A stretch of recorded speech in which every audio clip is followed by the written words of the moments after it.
Usikate tamaa. Kuna mtu hajawahi kuchukia mtu. Atasimama kwa ajili ya maisha yako na atapambana kwa ajili ya maisha yako. Rafiki wa kweli inabidi ukubali kuteseka kwa ajili ya mtu mwingine. Namwambia Mika ni rafiki yangu, lakini namsikia Mika ananiambia iko na njaa na niko na 50. Niko na 100. Kuliko nichukue 50 basi nimpe Joe amehisi njaa. Mimi si rafiki yangu. Akufe kwenye atakufia.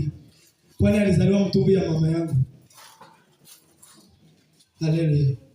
Kwani babangu ndio alimzaanga? Ama babangu alimzalaka wakati babangu alikuwa anatembeaka akajikuta iko nisiwi Bukavu, akajikuta iko Kalemi, ndio akaenda na acha. No. Rafiki wa kweli, unapojiita rafiki wa mtu, kubali pia kubeba uzito wake. Haleluya. Unapojiita rafiki wa mtu, kubali kubeba shida zake. Unaweza kuwa hautazibeba textuellement, lakini kuna vitu vingine unamchukulia mzigo. Haleluya. Lakini unajiita rafiki yangu, najiita rafiki yako kwa sababu kuna kitu ambacho naona kiko kwako. Na kile kitu naona ni kizuri kwa ajili ya maisha yangu.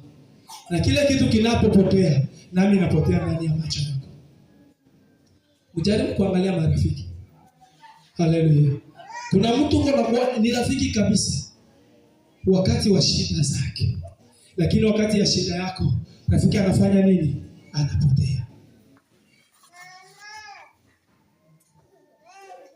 Yaani uko kwenye raha uko naye, lakini ukiingia kwenye matatizo, ule mtu hauko naye. Ndio kwa maana nakwambia rafiki wa mtu wa kweli ni yule mtu ambaye mnayekusanyika pamoja, ambaye mnayechangia neno kwa pamoja, ambaye mnaelekezana kwa safari ya kwenda mbinguni.